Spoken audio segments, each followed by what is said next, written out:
በጥንቱ የህትመት ዓለም የመጀመሪያዎቹ የብረት ማተሚያዎች በተሰሩበት ዘመን በዋናው የፊደል መቅረጫ ሰሌዳ ላይ አንዲት ትንሽ ስንጥቅ ወይም ስህተት ካለች ከዚያ ማተሚያ የሚወጡት ገጾች ሁሉ ያንኑ ስህተት ደግመው ይወጣሉ። በመቶዎች የሚቆጠሩ ቅጂዎች ለአንባቢ ቢሰራጩም እያንዳንዳቸው ያችን በአንድ የተሰበረ ፊደል የጀመረች ስህተት ይደግሟታል። ያ ስህተት እንዳይሰራጭ የሚቆምበት ብቸኛው መንገድ ወደ ምንጩ ተመልሶ የተበላሸውን አካል ሙሉ በሙሉ በአዲስ መተካት ብቻ ነበር። ይህ ታሪክ የሰማዩ አባታችን በቤተሰባችን የትውልድ ሐረግ ውስጥ የሚመላለሱትን ልማዶች እንዴት እንደሚመለከት የሚያሳይ ታላቅ ትምህርት ነው። ወዳጆቼ፣ ብዙዎቻችን በእኛ ያልጀመሩ የቆዩ ቁስሎችን፣ አሮጌ ልማዶችንና የቀድሞ ውድቀቶችን ቅጂዎች ተሸክመን እንዞራለን። እነዚህም ልክ እንደ ተሰበረ ማተሚያ ገጾች ከትውልድ ወደ ትውልድ ሲተላለፉ የመጡ ናቸው። ነገር ግን ዛሬ ልባችንን በእውነተኛ ተስፋ የሚሞላ የምስራች አለ። እግዚአብሔር በሌሎች ሰዎች ስህተት ቀንበር ስር እንድንኖር አይፈልግም። በሕዝቅኤል 18 ቁጥር 20 ላይ እንዲህ የሚል ቃል እናገኛለን። ኃጢአትን የምትሰራ ነፍስ እርሷ ትሞታለች። ልጅ የአባቱን ኃጢአት አይሸከምም፣ አባትም የልጁን ኃጢአት አይሸከምም። የጻድቁ ጽድቅ በራሱ ላይ ይሆናል፣ የኃጢአተኛውም ኃጢአት በራሱ ላይ ይሆናል ይላል። ይህ ማለት እግዚአብሔር ሁል ጊዜም ቢሆን በእኛ ማንነትና ከእኛ በፊት በነበሩት ሰዎች ውድቀት መካከል ልዩነት እንዲኖር ይሻል ማለት ነው። እኛ በቤተሰባችን የትውልድ ሐረግ ውስጥ በታዩት እጅግ መጥፎ ድርጊቶች የምንመዘን አይደለንም። ወላጆቻችን ወይም አያቶቻችን ሊያሸንፏቸው ያልቻሉትን ውድቀቶች እንድንደግም አልተፈረደብንም።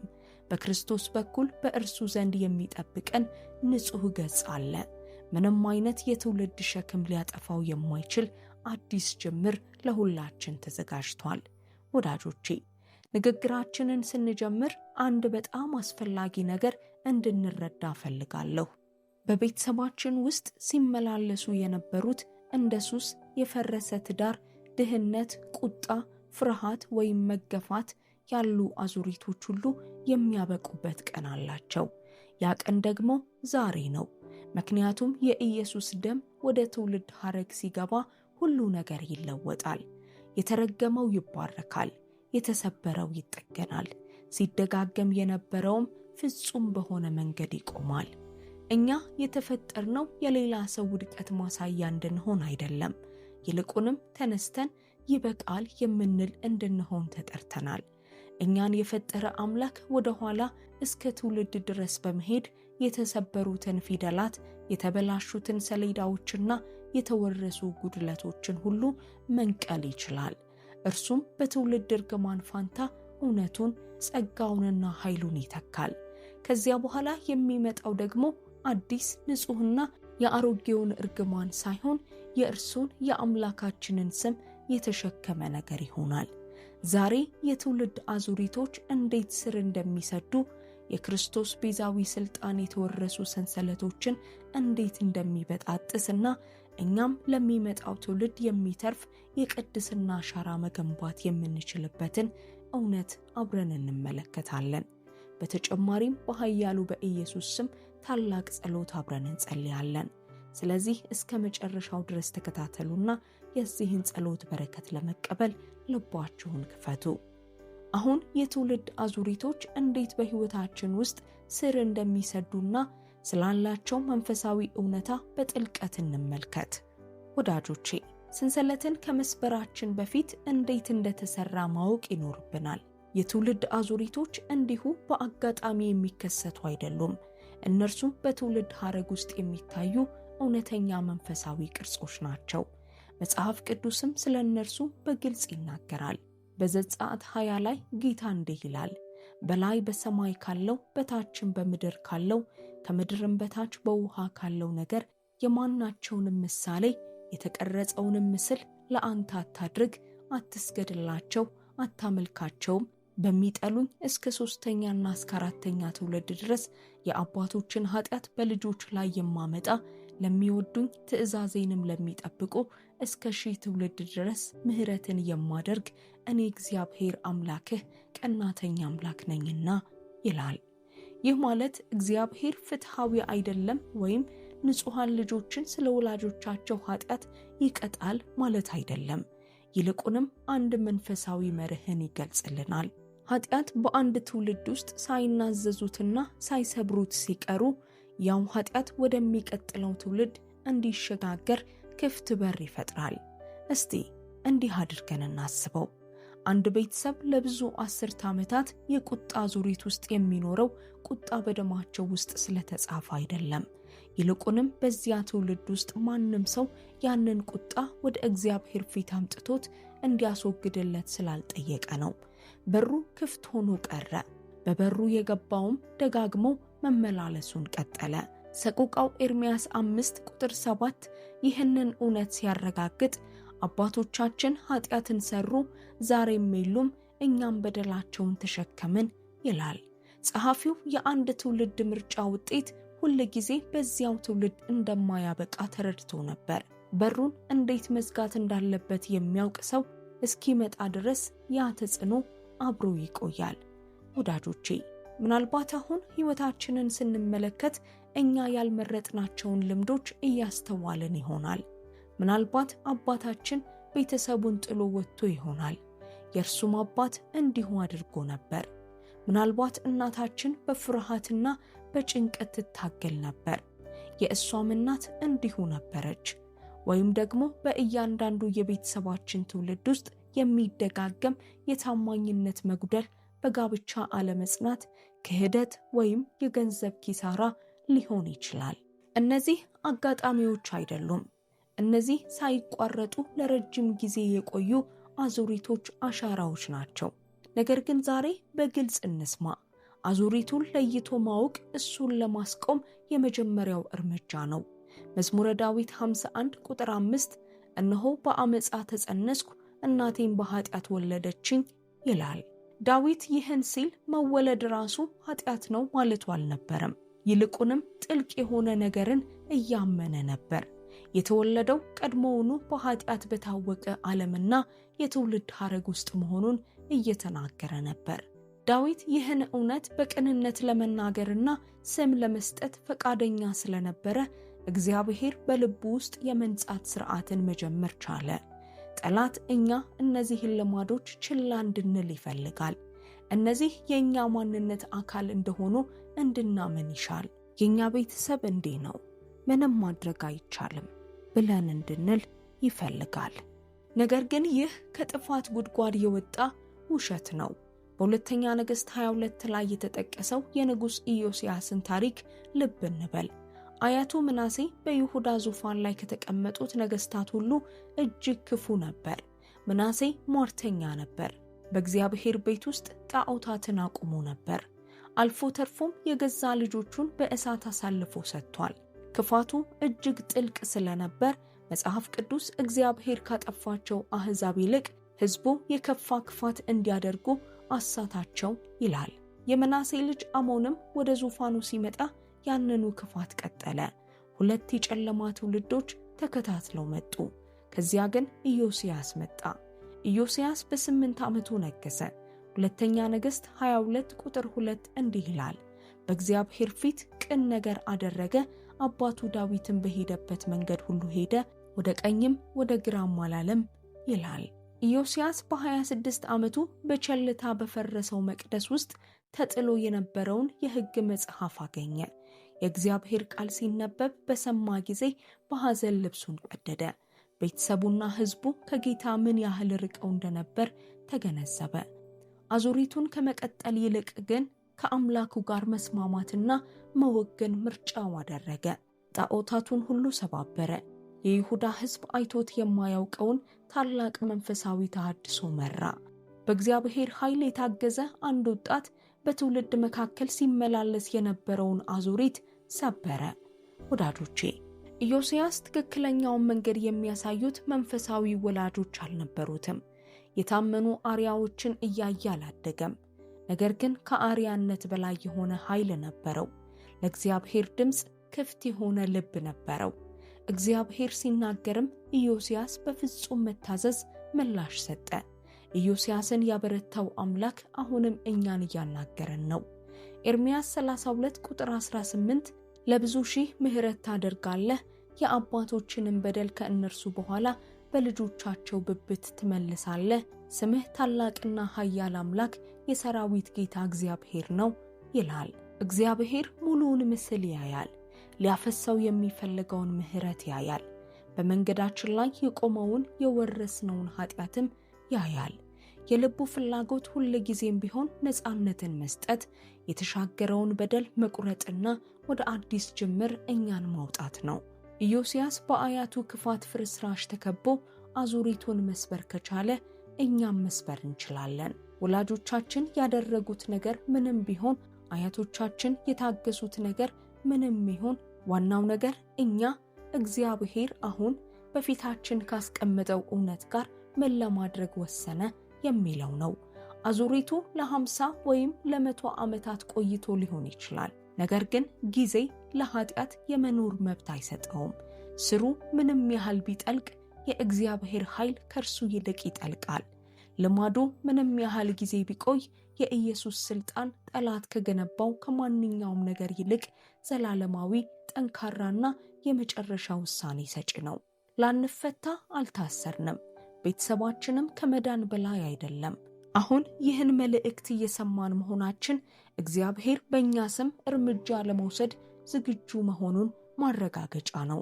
እርሱ በትውልድ ሐረጋችን ውስጥ አንድ ሰው ተነስቶ ጌታ ሆይ እኔ ፈቃደኛ ነኝ እስኪል ሲጠባበቅ ቆይቷል። ያ ሰው ዛሬ እኛ ነን። የትውልድ አዙሪት የሚያበቃው እምነት ሲጀምር ነው። አንድ በኢየሱስ በኩል የእግዚአብሔር ልጅነት ያገኘ ሰው አሮጌውን መንገድ አልቀበልም ብሎ በአዲስ አቅጣጫ ለመጓዝ ሲወስን አዙሪቱ ይቆማል። ንስሐ ከእግዚአብሔር ጸጋ ጋር ሲገናኝና በቤተሰባችን ውስጥ ታይቶ የማይታወቅ አዲስ ነገር ሲፈጠር አዙሪቱ ያበቃል። ወዳጆቼ፣ እግዚአብሔር በሕይወታችን ሊያደርገው ያለው ነገር ይኸው ነው። እርሱ አሮጌውን ማስወገድ ብቻ ሳይሆን በሚገርም ሙሉ በሆነና የጠላትን ሳይሆን የእርሱን በረከት በተሸከመ ነገር ይተካዋል። አሁን ደግሞ ማንኛውንም የተወረሰ ሰንሰለት ለመበጠስና እስረኞችን ሙሉ በሙሉ ነፃ ለማውጣት ባለው በክርስቶስ ስልጣን ላይ እናተኩር። ወዳጆቼ፣ የትውልድ አዙሪቶች መኖራቸውን ማወቅ የጦርነቱ ግማሽ አካል ብቻ ነው። የቀረው ግማሽ ደግሞ እነርሱን ለማስቆም የተሰጠንን ኃይል መረዳት ነው። ይህ ኃይል ደግሞ ከእኛ ጥረት፣ ከመልካም ምኞት ወይም ከግል ብርታት የሚመጣ አይደለም። እርሱ የሚመጣው ከአንድ ቦታ ብቻ ነው።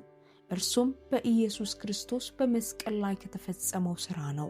ገላትያ 3 ቁጥር 13 ይህንን እውነት እንዲህ በማለት ግልጽ ያደርገዋል። በእንጨት የሚሰቀል ሁሉ የተረገመ ነው ተብሎ ተጽፏልና ክርስቶስ ስለ እኛ እርግማን ሆኖ ከሕግ እርግማን ዋጀን ይላል። ዛሬ ይህ ለእኛ ምን ማለት እንደሆነ መረዳት አለብን።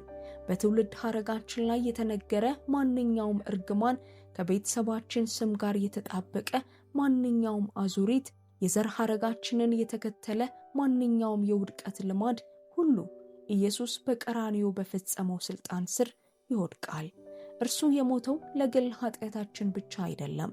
እርሱ የሞተው ማንኛውንም እርግማን፣ ማንኛውንም የወረስነውን ባርነትና የተሻገረብንን በደል ሁሉ ለመስበር ነው። ኢየሱስ በዚህ መስቀል ላይ ሲሰቀል የትውልድ ኃጢአትን ሸክም በራሱ ላይ ወሰደ። በአባታችን በኩል የመጣውን ሱስ፣ በእናታችን በኩል የመጣውን የመገፋት መንፈስ ሁሉ ተሸከመ። ለብዙ 10 ዓመታት ሲመላለሱ የነበሩትን የድህነት፣ የፍርሃት፣ የመራራነትና የአፍረት አሻራዎችን ሁሉ ጠቅልሎ ወሰደ። ሁሉንም በራሱ ላይ አኖረ። ተፈጸመ ሲልም እያንዳንዱን ዕዳ ከፍሎ እንደጨረሰ አወጀ። በሁለተኛ ቆሮንቶስ 5:17 ላይ ስለዚህ ማንም በክርስቶስ ቢሆን አዲስ ፍጥረት ነው፣ አሮጌው ነገር አልፏል፣ እነሆ ሁሉም አዲስ ሆኗል ይላል። ቃሉ አንዳንድ ነገሮች ሳይሆን ሁሉም አዲስ ሆኗል ማለቱን ልብ እንበል። ያ ሁሉም የሚለው ቃል በጣም አስፈላጊ ነው። ምክንያቱም እያንዳንዱን የትውልድ ሰንሰለት፣ የቤተሰብ እርግማንና የቀድሞ የዘር ሐረግ ምሽግን ሁሉ ያካትታል። እኛ በክርስቶስ የአሮጌው ነገር ቀጣይ ተሸካሚዎች አይደለንም። እኛ ፍጹም አዲስ የሆነው ጅምር ነን። በኢያሱ መጽሐፍ ውስጥ የምናገኛትን የረዓብን ታሪክ እናስብ።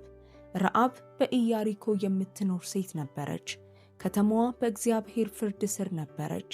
ስለሷ ታሪክ የምናውቀው ነገር ሁሉ ወደ ጥፋት የሚያመለክት ነበር። ከተማዋ ተፈርዶባታል።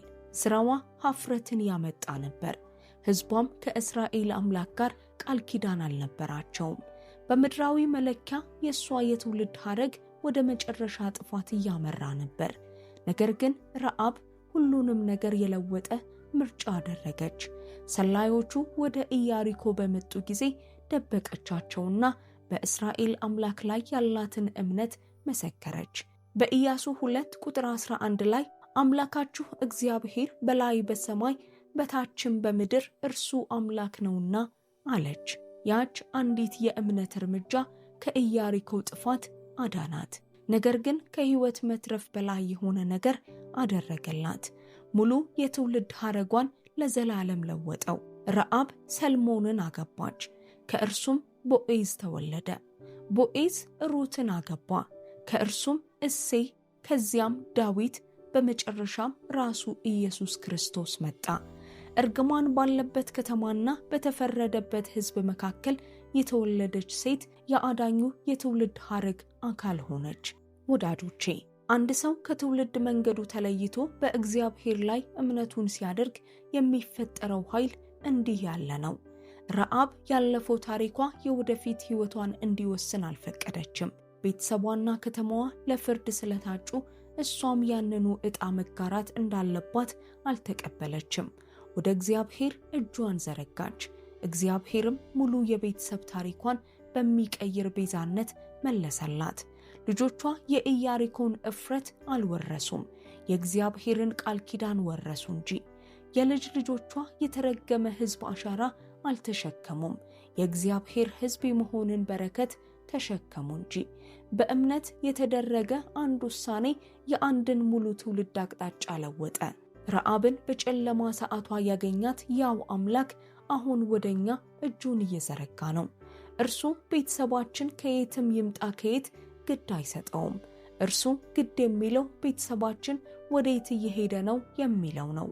ቆላስይስ 2 ቁጥር 14 እንዲህ ይላል፣ በእኛ ላይ የነበረውን የሚቃወመንንም በትእዛዝ የተጻፈውን የዕዳ ጽሕፈት ደመሰሰው፣ እርሱንም በመስቀል ጠርቆ ከመንገድ አስወግዶታል ይላል።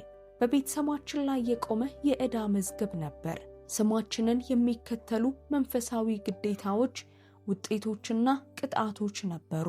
ነገር ግን ኢየሱስ ያን መዝገብ ወስዶ በመስቀል ላይ ጠረቀው። ተደምስሷል፣ ተሰርዟል፣ ተወግዷል። ጠላት ያን አሮጌ ሰነድ በፊታችን እያሳየ ቤተሰባችሁ ያለበትን ዕዳ እዩ ሊለን ይችላል። እኛ ግን ወደ መስቀሉ ጠቁመን ዕዳው ሙሉ በሙሉ ተከፍሏል ማለት እንችላለን። በዮሐንስ 8 ቁጥር 36 ላይ ኢየሱስ እንግዲህ ልጁ አርነት ቢያወጣችሁ በእውነት አርነት ትወጣላችሁ በማለት ይህንን እውነት ያስረግጥልናል። በከፊል ሳይሆን ለጊዜው ሳይሆን በእውነት ነፃ እንወጣለን። ያ በእውነት የሚለው ቃል ሙሉ በሙሉ በጠቅላላውና ያለምንም ተቃውሞ ማለት ነው። የእግዚአብሔር ልጅ ሰንሰለትን ሲሰብር ያ ሰንሰለት ተመልሶ የመምጣት መብት የለውም። እርሱ በርን ሲዘጋ ምንም አይነት የትውልድ ልማድ ተመልሶ ሊከፍተው አይችልም። ክርስቶስ የሚሰጠው ነፃነት ዘላቂ ነው። አሁንም ለኛ ሆኗል። ወላጆቻችን የተሸከሙትን መሸከም አይጠበቅብንም። አያቶቻችን የደገሙትን መድገም የለብንም። የኢየሱስ መስቀል ባለፈው ታሪካችንና በወደፊት ሕይወታችን መካከል እንደማይፈርስ ግንብ ቆሟል። እኛ ካልፈቀድን በቀር ከአሮጌው ትውልድ ምንም ነገር ሊያልፍ አይችልም። ስለዚህ ዛሬ ውሳኔ እናድርግ። በሕይወታችን ላይ አሮጌው አዙሪት እዚህ ጋር ያበቃል ብለን እናውጅ። የኢየሱስ ደም ከማንኛውም የትውልድ እርግማን ይልቅ ኃይለኛ መሆኑን እንናገር። እኛ ነፃ እንደሆንን፣ ልጆቻችን ነፃ እንደሆኑና የልጅ ልጆቻችንም በተዋጀ የቤተሰብ ሐረግ በረከት ውስጥ እንደሚመላለሱ እናውጅ። ጠላት በትውልድ ሐረጋችን ላይ ለረጅም ጊዜ ፈቃዱን ሲያደርግ ቆይቷል። ይህ የእናንተ ማንነት ነው እያለ ለብዙ ትውልዶች ያንኑ ውሸት ሲያንሾካሹ ቆይቷል። ነገር ግን ዛሬ የእግዚአብሔር ቃል እውነት ጠላት ከተናገረው ከማንኛውም ውሸት ይልቅ ኃያል ነው። የኢየሱስ ደም ከአባቶቻችን ደም ይልቅ የተሻለ ነገርን ይናገራል። ያ ደም ስለ ውድቀት ሳይሆን ስለ ቤዛነት ይናገራል። ስለ ባርነት ሳይሆን ስለ ሙሉና ፍጹም ነፃነት ይናገራል። ያ ደም በቤተሰባችን ላይ ሲረጭ ማንኛውም ከጨለማ ጋር የነበረ ውል ይፈርሳል። ማንኛውም መንፈሳዊ ስምምነት ይሰረዛል። ወላጆቻችንንና ከዚያ በፊት የነበሩትን ይዞ የነበረ ሰንሰለት ሁሉ ይበጠሳል። ወዳጆቼ፣ እኛ ሌላ ስልት፣ ሌላ ዘዴ ወይም ሌላ ሰዋዊ መፍትሄ አያስፈልገንም። እኛ መስቀሉ ያስፈልገናል። ደሙ ያስፈልገናል። ከስም ሁሉ በላይ የሆነው ስም ያስፈልገናል። እርሱም ኢየሱስ ነው። በእርሱ አዙሪቱ ይሰበራል። በእርሱ እርግማኑ ይነሳል። በእርሱም ኃይል ነፃ እንወጣለን። አሁን ደግሞ በዚያ ነፃነት ውስጥ እንዴት መመላለስና ለሚመጣው ትውልድ እንዴት መንፈሳዊ አሻራ መገንባት እንደምንችል እናስብ። ወዳጆቼ፣ አዙሪቱን መስበር ታላቅ ቅጽበት ነው። ነገር ግን እሱ ጅምር ብቻ ነው። ሰንሰለቱ ከተሰበረ በኋላ የምናደርገው ነገር ልክ እንደ መስበሩ እኩል ዋጋ አለው። እግዚአብሔር እኛን ካለፈው ታሪክ ነፃ ማውጣት ብቻ ሳይሆን አዲስና ዘላቂ የሆነ ቤተሰባችንን ለብዙ ትውልድ የሚባርክ ነገር እንድንገነባ ይፈልጋል። በዘዳግም 30 ቁጥር 19 ላይ በፊታችሁ ሕይወትና ሞትን በረከትንና መርገምን እንዳስቀመጥኩ እኔ ዛሬ ሰማይንና ምድርን በአንተ ላይ መሰክራለሁ። እንግዲህ አንተና ዘርህ በሕይወት ትኖሩ ዘንድ ሕይወትን ምረጥ ይላል። እግዚአብሔር ሕይወትን ምረጥ ያለው ለራሳችን ብቻ እንዳልሆነ ልብ እንበል። እኛና ዘራችን በሕይወት እንኖር ዘንድ ይህንን ተናገረ። የዛሬው የእኛ ምርጫ ከእኛ የሕይወት ዘመን በላይ የሆነ ዋጋ አለው። እኛ በነፃነት ለመመላለስ ስንመርጥ፣ እግዚአብሔርን ለመከተል ስንወስንና አሮጌዎቹን ልማዶች ስንተው ልጆቻችንና የልጅ ልጆቻችን የሚጠቀሙበትን ምርጫ እያደረግን ነው። አሻራን የማስቀጠል ግንባታ ውበት ይኸው ነው። አሻራ በአንድ ቀን አይገነባም፣ ነገር ግን ሁልጊዜም በአንድ ውሳኔ ይጀምራል። ያ ውሳኔ ደግሞ ከዛሬ ጀምሮ እኔና ቤተሰቤ እግዚአብሔርን እናመልካለን በሚል ውሳኔ ይጀምራል። መንፈሳዊ አሻራን መገንባት ወደ ቤታችን፣ ወደ አእምሮአችንና ወደ ልባችን የምናስገባውን ነገር በጥንቃቄ መምረጥን ይጠይቃል። የምንናገራቸውን ቃላት መጠበቅ ማለት ነው። ምክንያቱም ዛሬ የምንናገራቸው ቃላት ልጆቻችን የሚያድጉበት ድባብ ይሆናሉ። ወላጆቻችን የቁጣና የትችት ቃላትን ተናግረው ከሆነ እኛ የማበረታታቱንና የእውነት ቃላትን መናገር እንችላለን። ቤተሰባችን በዝምታና በስሜታዊ መራራቅ የሚታወቅ ከሆነ እኛ አብሮ መሆንን፣ ግልጽነትንና እውነተኛ ትስስርን መገንባት እንችላለን። የምናደርገው እያንዳንዱ በጎ ምርጫ ቀደም ብሎ ባልነበረ መሰረት ላይ የሚቀመጥ አዲስ ጡብ ነው። ምሳሌ 22 ቁጥር 6 ልጅን በሚሄድበት መንገድ ምራው፣ በሸመገለም ጊዜ ከእርሱ ፈቀቅ አይልም ይላል። ይህ ጥቅስ ስለ ወላጅነት ጥበብ ወይም ስለ ትምህርት ስልት ብቻ አይደለም። የሚቀጥለው ትውልድ እግዚአብሔር ማን እንደሆነ እያወቀ የሚያደርግበትን መንፈሳዊ ድባብ ስለመፍጠር ነው። ልጆቻችንን መጸለይ ስናስተምር ለሕይወታቸው ሙሉ የሚሆን መሳሪያ እየሰጠናቸው ነው። በችግር ውስጥ እግዚአብሔርን ማመን ምን እንደሚመስል ስናሳያቸው ምንም አይነት የትምህርት ክፍል ሊያስተምረው የማይችለውን ትምህርት እየጻፍንላቸው ነው። በልጆቻችን ፊት ከመራራቅ ይልቅ ይቅርታን ስንመርጥ ለብዙ ዓመታት ፍሬ የሚሰጥ የጸጋ ዘር እየዘራን ነው። ወዳጆቼ፣ በአዲስ ኪዳን ውስጥ የነበረውን የጢሞቴዎስን ግሩም ምሳሌ እንመልከት። ሁለተኛ ጢሞቴዎስ 1 ቁጥር 5 እንዲህ ይላል፣ በአንተ ያለውን ግብዝነት የሌለበትን እምነትህን አስባለሁ። ይህም እምነት ቀድሞ በአያትህ በሎይድ በእናትህም በኤውንቄ ነበረባቸው፣ በአንተም ደግሞ እንዳለ ተረድቻለሁ ይላል። ሐዋርያው የጢሞቴዎስ እምነት እንዲሁ ከየትም እንዳልመጣ ያውቃል። ያ እምነት በአያቱ የተዘራና በእናቱ የቀጠለ ነበር። ሎይድ አመነች። ያንንም እምነት ለልጇ ለኤዊንቄ አሳለፈች። ኤዊንቄ አመነች። እምነቷንም ለልጇ ለጢሞቴዎስ አሳለፈች። 3 የትውልድ እምነት አንዱ በሌላው ላይ እየገነባ መጣ። ይህ የእምነት ጉዞ የትውልድ እርግማን ተቃራኒ ነው። ይህ የትውልድ በረከት ነው።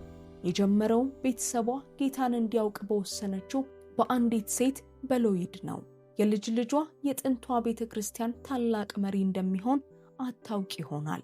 ነገር ግን ለእግዚአብሔር ክብር ያደረገችው እያንዳንዱ ምርጫ ለእግዚአብሔር ስም የሰጠችው ክብር ሁሉ ካሰበችው በላይ ለሆነ ታላቅ ነገር ምክንያት ሆነ። እኛም አሁን ያው እድል አለን። ዛሬ የምንገነባው አሻራ ለሚመጣው ትውልድ አገልጋይን፣ ፈዋሽን፣ መሪን ወይም ዓለምን የሚቀይር ሰውን ሊያመጣ ይችላል። እግዚአብሔር በምንዘራው ዘር የሚያደርገውን ሙሉ ምስል ላናይ እንችላለን። ነገር ግን የጀመረውን ለመፈጸም የታመነ መሆኑን ልናምን እንችላለን። ኢሳይያስ 58 ቁጥር 12 ይህን ምስል እንዲህ ሲል ይስለዋል። ከድሮ ዘመን የፈረሱት ስፍራዎች ይሰራሉ፣ የብዙ ትውልድም መሰረት ይታነጻል። አንተም ሰባሪውን ጠጋኝ የመኖሪያ መንገድ አዳሽ ትባላለህ ይላል። እግዚአብሔር እኛን ጠጋኝ እንድንሆን እየጠራን ነው። ጠላት በቤታችን ላይ ቀዳዳ ባደረገበት ቦታ እኛን ጠግነዋለን። የፈረሱ መሰረቶች በእኛ የታመኑ እጆች ይታደሳሉ። ባድማ በነበረበትም ቦታ እኛ ውብ ነገርን እንገነባለን። እግዚአብሔር በዚህ ሥራ ለተሰማሩት የሚሰጠው ስም ክፍተቱን ጠጋኝ የሚል ነው። ይህ ማለት እኛ በአሮጌውና በአዲሱ መካከል የቆምን ድልድይ ነን ማለት ነው። በፈረሰውና እግዚአብሔር ሊያደርገው ባለው ነገር መካከል መሻገሪያ ነን። መዝሙረ ዳዊት 112 ቁጥር 2 ላይ ዘሩ በምድር ላይ ኃያል ይሆናል፣ የቅኖች ትውልድ ትባረካለች ይለናል። በእግዚአብሔር ፊት በቅንነት ለመመላለስ ስንመርጥ፣ መንገዳችንን ለእርሱ አሳልፈን ስንሰጥና ወደ አሮጌው ልማድ ላለመመለስ ስንወስን ዘራችን ይበረታል። ይህ የሚሆነው በገዛ ብርታታቸው ሳይሆን እኛ በጣልነው መንፈሳዊ መሰረት ምክንያት ነው። በራሳቸው ብቃት ሳይሆን እኛ አዙሪቱን ሰብረን አዲስ ነገር ስለጀመርን ነው። ወዳጆቼ ዛሬ የምንገነባው አሻራ እውነተኛ ነው። የምንጸልየው እያንዳንዱ ጸሎት፣ የምንቋቋመው እያንዳንዱ ፈተና፣ ላለመድገም የወሰንነው እያንዳንዱ አሮጌ ልማድ ሁሉ ዋጋ አለው። ሁሉም ነገር ትርጉም አለው። እግዚአብሔርም ሁሉንም ያያል። እርሱ ፍጹም እንድንሆን አይጠይቀንም። እርሱ የሚፈልገው የታመንን እንድንሆን ነው። ሁልጊዜም እርሱን እንምረጥ። የሚመጣው ትውልድ ከባርነት ይልቅ በረከትን፣ ከሰንሰለት ይልቅ ነፃነትን፣ ከሞትም ይልቅ ሕይወትን እንዲወርስ እናድርግ። አሮጌው መንገድ በእኛ ያበቃል። አዲሱ መንገድ በእኛ ይጀምራል። ከኛ በኋላ የሚመጣው ነገር ሁሉ ለተሻለ የወደፊት ሕይወት እግዚአብሔርን ባመነ ሰው አሻራ ይታወቃል። መልካም በማድረግ አንታክት። ጥረታችን ከንቱ እንደሆነ ጠላት እንዲያሳምነን አንፍቀድ። እያንዳንዱ የመታዘዝ ተግባር ለቤተሰባችን መንፈሳዊ ባንክ ውስጥ የሚገባ ተቀማጭ ነው። ከጭንቀት ይልቅ አምልኮን፣ ከፍርሃት ይልቅ እምነትን፣ ከመራራነት ይልቅ ጸጋን በመረጥን ቁጥር ለልጆቻችንና ለልጅ ልጆቻችን አዲስ ታሪክ እየጻፍን ነው። ይህን በጎ ሥራ በእኛ ውስጥ የጀመረው አምላክ እስከ ፍጻሜው ሊያደርሰው የታመነ ነው። እርሱ የጀመረውን ትቶ አይሄድም፣ የጀመረውን ይፈጽማል። በቤተሰባችንም ውስጥ የጀመረውን ሥራ ይፈጽማል። ስለዚህ ጸንተን እንቁም፣ ታምነን እንቀጥል፣ መገንባታችንንም አንተው። የቤተሰባችን ታሪክ ምርጥ ገጾች አሁን እየተጻፉ ነው። እኛ የቤተሰባችን ያለፈ ታሪክ እስረኞች አይደለንም። የኢየሱስ ደም በልባችን እምነት፣ ነፃነትና የእግዚአብሔር ክብር በሚመራበት መንገድ የቤተሰባችንን የወደፊት ታሪክ አዲስ አድርገን እንድንጽፍ ኃይል ሰጥቶናል። አሁን ይህንን ድምፄን የምትሰሙ ሁሉ አብረን ወደ ጌታ ፊት በጸሎት እንቅረብ። ይህንን ጸሎት ከኔ ጋር በእምነትና በተስፋ አብራችሁ ጸልዩ።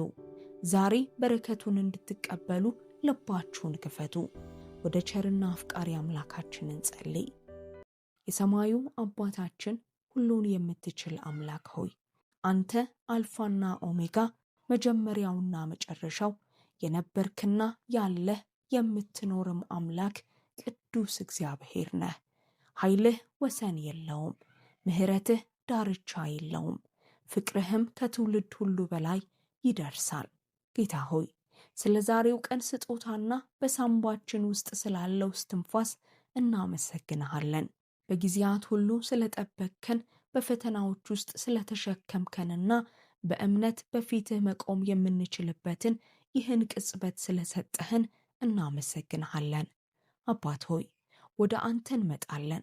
በሐሳብ በቃል ወይም በተግባር ለፈጸምነው ኃጢአት ሁሉ ይቅርታን እንጠይቃለን። ከማንኛውም ከተሰወረ ኃጢአትና ከታወቀ ውድቀት ሁሉ አንጻን።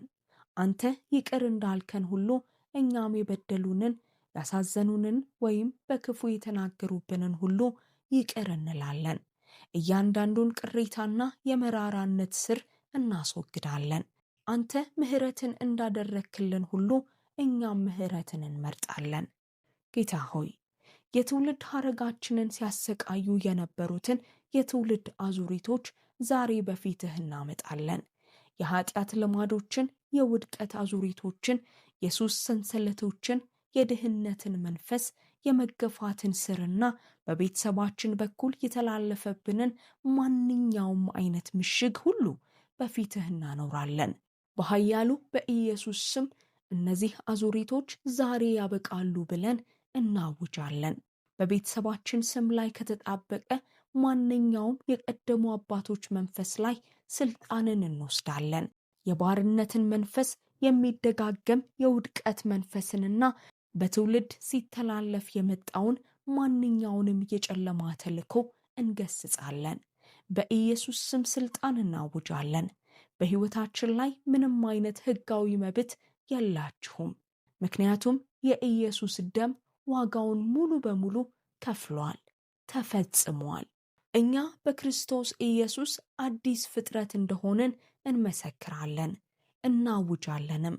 አሮጌው ነገር አልፏል፣ ሁሉም ነገር አዲስ ሆኗል። ከትውልድ ሐረጋችን የመጣ ማንኛውም እርግማን ከመስቀሉ በላይ ሊከተለን አይችልም። ከወላጆቻችን ወይም ከአያቶቻችን የመጣ ማንኛውም ልማድ የወደፊት ሕይወታችንን ሊወስን አይችልም። ፈዋሽ እግዚአብሔር ሆይ፣ በትውልድ በደልና እርግማን ምክንያት የደረሰውን ቁስል ሁሉ እንድትፈውሰን እንለምንሃለን።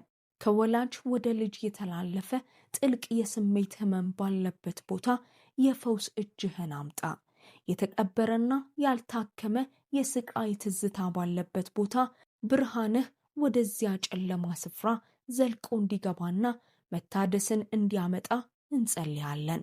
አእምሮአችንን ፈውስ፣ ልባችንን ፈውስ፣ አካላችንንም ከወረስነው ስብራትና ካመጣብን ውጤቶች ሁሉ ፈውሰን። ቃላት ሊያብራሯቸው የማይችሉትን ጥልቅ ቁስሎች አንተ ብቻ ለምታያቸውና አንተ ብቻ ለምትደርስባቸው ስፍራዎች ጥልቅ ፈውስን እንለምናለን። ልዑል ጌታ ሆይ፣ በሕይወታችንና በምንወዳቸው ሰዎች ሕይወት ላይ ጥበቃህን እንጠይቃለን። ልዑል ጌታ ሆይ፣ በሕይወታችንና በምንወዳቸው ሰዎች ሕይወት ላይ ጥበቃህን እንጠይቃለን። በከበረ ደምህ ሸፍነን፣ በመላእክቶችህ ክበበን። በእኛ ላይ የተሠራ ማንኛውም መሳሪያ በኢየሱስ ስም አይከናወንም፣ አይሳካም። በእኛ ላይ ለፍርድ የሚነሳ ምላስ ሁሉ በኢየሱስ ስም ዲዳ ይሁን። ለምንወዳቸው ቤተሰቦቻችን እንጸልያለን። በሕይወታቸው ያለውን ማንኛውንም ሰንሰለት እንድትበጣጥስላቸው እንለምንሃለን። በክርስቶስ ኢየሱስ ያለውን ነፃነት እንዲያዩ ዓይኖቻቸውን ክፈትላቸው። ወደ ልብህ ሐሳብና ወደ ፈቃድህ ሳባቸው። ጌታ ሆይ፣ አዲስ የበረከትን መስመር እየዘረጋን እንደሆነ እናውጃለን። ከዛሬ ጀምሮ እኛና ቤተሰባችን አንተን እናገለግላለን። ልጆቻችንና የልጅ ልጆቻችን በበረከት በሞገስና በእግዚአብሔር ዕውቀት ውስጥ ይመላለሳሉ። ጌታ ሆይ፣ አዲስ የበረከትን መስመር እየዘረጋን እንደሆነ እናውጃለን። ከዛሬ ጀምሮ እኛና ቤተሰባችን አንተን እናገለግላለን። ልጆቻችንንና የልጅ ልጆቻችንን በበረከት በሞገስና በእግዚአብሔር ዕውቀት ውስጥ ይመላለሳሉ። በኢየሱስ ስም ስልጣን እርግማን በነበረበት ቦታ አሁን በረከት ይሆናል ብለን እናውጃለን። ባርነት በነበረበት ቦታ አሁን ነፃነት ይሆናል። ሞት በነበረበት ቦታ አሁን የዘላለም ሕይወት ይሆናል። ጌታ ሆይ ይህንን ጸሎት ከሚሰሙት ሁሉ ጋር በአንድነት ሆነን ልባችንን ወደ አንተ እናነሳለን። ማንኛውም የትውልድ ሰንሰለት በኢየሱስ ስም ተበጥሷል ብለን በአንድነት እናውጃለን። በአንድነት ሆነን ከትውልድ በተላለፈ ምሽግ ላይ ድልን እንቀዳጃለን። ፈውስን፣ ጥበቃን፣ መታደስንና በመንፈስ የሆነ ጥልቀትን አሁኑኑ በኃያሉ በኢየሱስ ስም ስልጣን እንቀበላለን። አባት ሆይ ስላደረግከውና ልታደርገው ስላለው ነገር ሁሉ እናመሰግንሃለን። ጸሎታችንን ስለሰማህንና ስለመለስክልን እናመሰግንሃለን። ክብርና ምስጋና ሁሉ ከዘላለም እስከ ዘላለም ለአንተ ብቻ ይሁን። በታላቁ ድንቅ በኢየሱስ ስም እንጸልያለን። አሜን። የዚህ ጸሎት በረከቶች ሁሉ አሁን በእናንተ ላይ እንደሆኑ በኢየሱስ ስም አውጃለሁ። በዚህ ጸሎት ከተባረካችሁ አሜን የሚለውን ቃል ከታች ባለው የአስተያየት መጻፊያ ቦታ ላይ ይጻፉ። ሌሎች ሐሳብ አስተያየቶችም ካሏችሁ እንዲሁ አካፍሉን። ለብዙ ሰዎች እንድንደርስና ወንጌልን ለማሰራጨት ልትረዱን ትችላላችሁ። ቪዲዮውን ከጓደኞቻችሁ ወይም ከቤተሰቦቻችሁ ጋር በማጋራት እና እናንተም ላይክ የሚለውን ቁልፍ በመጫን ይህን ማድረግ ትችላላችሁ። ለተጨማሪ ቪዲዮዎች ቻናላችንን ሰብስክራይብ ማድረጋችሁን አይርሱ። ቤተሰባችንንም ይቀላቀሉ። የምታደርጉትን ሁሉንም አይነት ድጋፍ እናደንቃለን። ጌታ ኢየሱስ ይባርካችሁ። በረከት ለመሆን ተባርካችኋል። የጸሎት ጥያቄዎቻችሁን በኮሜንት መስጫው ላይ ከማስቀመጥ አትከልከሉ። እንጸልይላችኋለን። እናንተም ይህ አገልግሎት እንዲሰፋና በመላው ዓለም የሚገኙ ሰዎች ጋር እንዲደርስ ጸልዩልን። በእምነትም ከኛ ጋር እንድትቆሙ እናበረታታችኋለን። ክብር ሁሉ ለእግዚአብሔር ይሁን። የጌታችን የኢየሱስ ክርስቶስ ጸጋና ሰላም ከሁላችሁ ጋር ይሁን። ተባረኩ።